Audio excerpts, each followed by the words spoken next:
दोस्तों, आज हम लोग का टॉपिक है आज़ाद हिंद फौज व सुभाष चंद्र बोस। हम लोग त्रिपुरी संकट 1939 में देखे थे कि यहाँ पे जो है इसकी अध्यक्षता सुभाष चंद्र बोस कर रहे थे और गांधी जी के पसंदीदा पट्टाभी सीतारामैया जो हार गए थे। इसके बाद सुभाष चंद्र बोस इस्तीफ़ा दे दिए थे और इस्तीफ़ा के बाद डॉक्टर राजेंद्र प्रसाद ने जो है क्या किया था, अध्यक्षता किया था कांग्रेस का।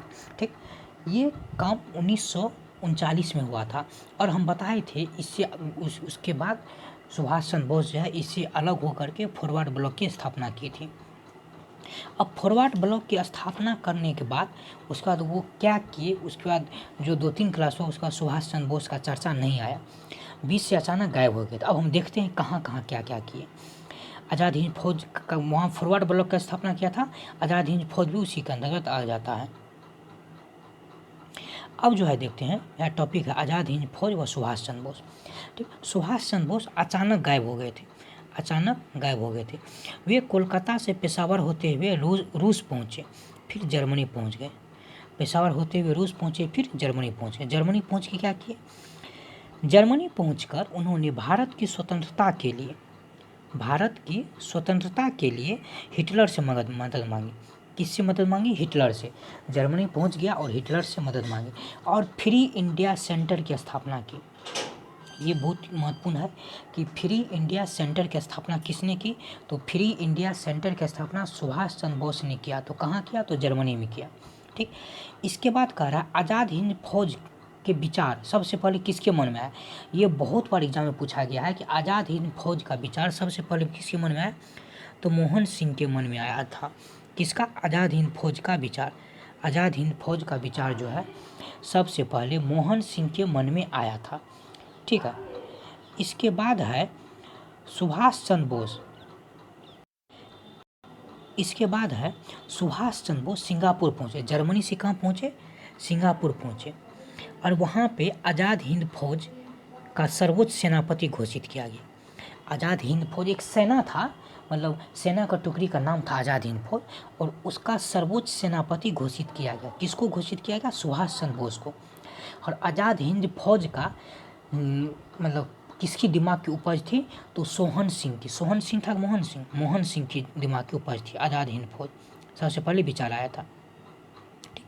इसके बाद कह रहा इसने तो सेना का गठन कर लिया और 21 अक्टूबर 1943 को सुभाष चंद्र बोस ने सिंगापुर में स्वतंत्र भारत की अस्थायी सरकार की स्थापना की।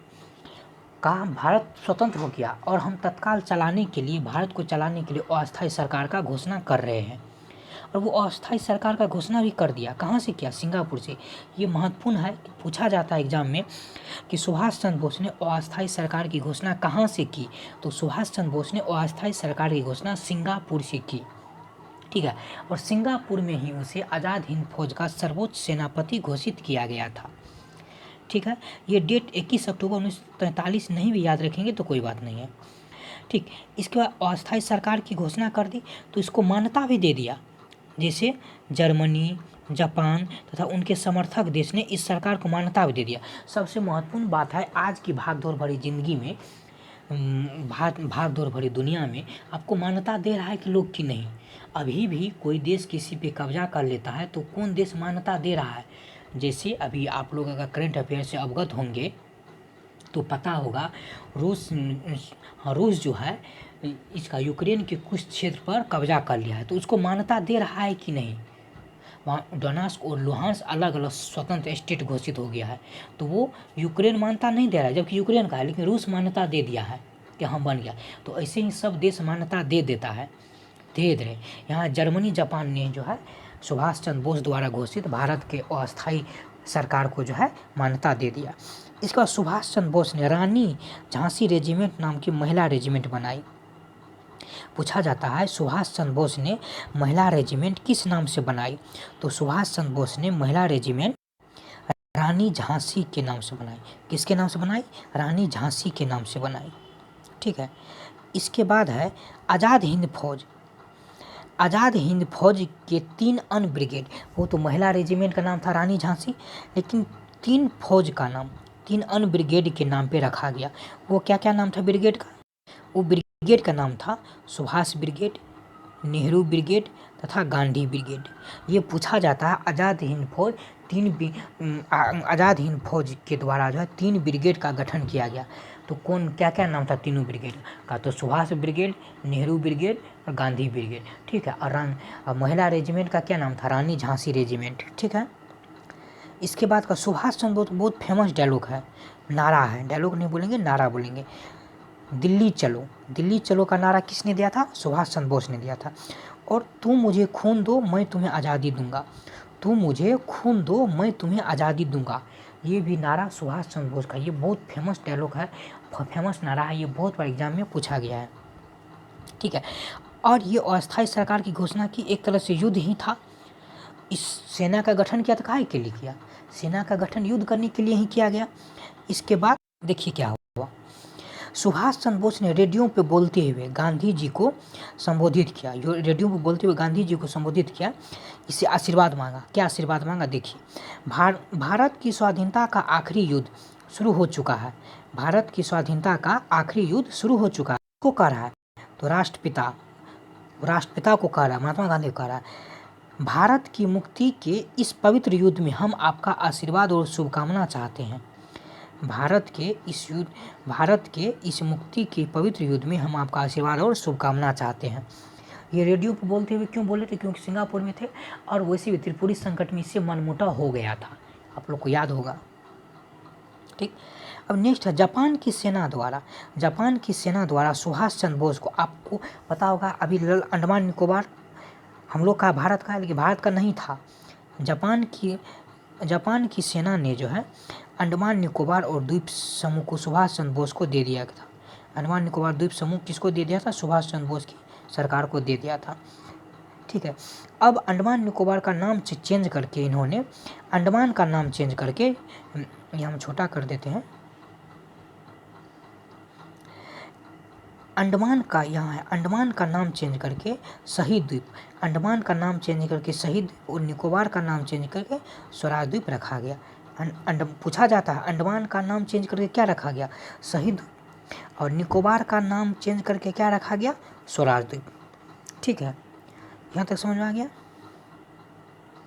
अगर अप्रैल 1944 में भारतीय राष्ट्रीय सेना का झंडा, ये बहुत महत्वपूर्ण है, अप्रैल 1944 में भारतीय राष्ट्रीय सेना का झंडा मोइरांग मणिपुर में फहराया। मोइरांग मणिपुर में, मोइरांग पूछा जाता है, ज़्यादा मोइरांग ही देता है, लेकिन आप मणिपुर भी याद रखिएगा। मोइरांग मणिपुर में फहराया गया। 1945 में आपको याद होगा जापान हार गया था। जापान भारत को ज़्यादा साथ दे रहा था, आज़ाद हिंद फौज को ज़्यादा साथ दे रहा था जापान, और जापान ही हार गया। 1945 युद्ध में, जापान द्वितीय विश्व युद्ध चल रहा था, 1945 के युद्ध में जो है जापान जो है विश्व युद्ध में जापान की हार हो गई। साथ ही आज़ाद हिंद फौज के सिपाही ने भी जापानी सेना के साथ आत्मसमर्पण कर दिया। जापानी सेना के साथ क्या किया? आत्मसमर्पण कर दिया। तो सुभाष चंद्र बोस सिंगापुर से जापान की ओर गए। सुभाष चंद्र बोस जो है सिंगापुर से किधर की ओर? जापान की ओर गए। संभवतः वो ऐसा कयास लगाया जाता, विमान दुर्घटना में इसकी मृत्यु हो गई, विमान दुर्घटना में इसकी मृत्यु हो गई। ये डेट याद नहीं रखेंगे। अब कह रहा है, देखिए, जापान सरेंडर कर दिया। ठीक है, जापान भारत को आज़ाद हिंद फौज को साथ दे रहा था। जापान आज़ाद हिंद फौज का साथ कौन दे रहा था? जापान दे रहा। जापान ही हार गया, तो ब्रिटिशर्स कभी आज़ाद हिंद फौज को छोड़ेगा? नहीं छोड़ेगा। तो इस पर मुकदमा चला दिया, क्योंकि सेना ब्रिटिशर्स ही का था और आज़ाद हिंद फौज भी मिल गया था। ठीक है, इस पर मुकदमा चला। इस मुकदमा को कहते हैं लाल किला मुकदमा। ये लाल किला मुकदमा के नाम से बहुत फेमस है, लाल किला मुकदमा। ठीक है, लाल किला मुकदमा में क्या हुआ था? इस सेना पे 1945 में आज़ाद हिंद फौज की सेना पे सिपाही के आत्मसमर्पण के बाद सरकार ने उस पर निष्ठा की शपथ तोड़ने के आरोप में लाल किले पर मुकदमा चला। हम बोले ना, निष्ठा का शपथ तोड़ने के आरोप में जो है उस पर लाल किले पर मुकदमा चला गया। तो इसके लिए संपूर्ण देश में रोष जग गया। सरकार के प्रति जो है गुस्सा उठ गया सभी को। सरकार के प्रति जो सभी को गुस्सा उठ गया और निर्णायक विरुद्ध समूचे देश में आंदोलन शुरू हो गया। सिपाही को बचाने के लिए आज़ाद हिंद फौज राहत एवं जांच समिति का गठन किया गया। क्या किया गया? आज़ाद हिंद फौज राहत एवं जांच समिति का गठन किसके द्वारा किया गया होगा? कांग्रेस के द्वारा किया गया।